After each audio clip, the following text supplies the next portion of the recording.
ಇವತ್ತು ಸ್ವಲ್ಪ ಖುಷಿ ಆಯ್ತು ನನಗೆ ಈ ಜಾಗದಲ್ಲಿ. ಯಾಕೆಂದ್ರೆ ಇವತ್ತು ಫಸ್ಟ್ ಟೈಮ್ ನಾನು ನಮ್ಮ ಏರಿಯಾದಲ್ಲಿ ಎಷ್ಟು ಹೊತ್ತು ನಿಂತಿದ್ದು ಓಟ್ ಹಾಕೋದಕ್ಕೆ.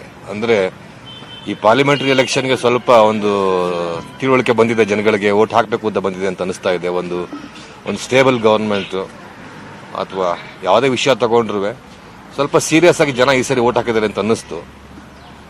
ಮಿಕ್ಕಿದ್ದು 30 ಕೋಟಿ ಯುವಕ ಯುವತಿಯರಿದ್ದಾರೆ ನಮ್ಮ ದೇಶದಲ್ಲಿ ಇವತ್ತಿನ ಇದರಲ್ಲಿ.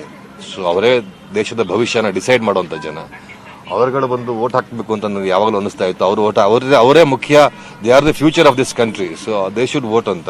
ಇವತ್ತು ನೋಡಿದಾಗ ಸುಮಾರು ಜನ ಯಂಗ್ಸ್ಟರ್ಸ್ ಬಂದಿದ್ದಾರೆ, ತುಂಬಾ ಖುಷಿ ಆಯ್ತು. ಇನ್ನೂ ಬರಬೇಕು.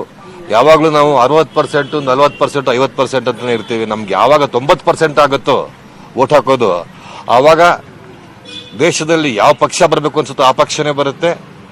ಏನ್ ಡೆವಲಪ್ಮೆಂಟ್ ಆಗಬೇಕು ಅಂತ ಅನ್ಸುತ್ತೋ ಅದು ಆಗುತ್ತೆ ಅಂತ ಅನ್ಸುತ್ತೆ. ಅದೇ ನಮ್ಮ ಈ 60-70 ಯಾವ್ದು ಮೇಲೆ ಹೋಗ್ತಾ ಇಲ್ಲ.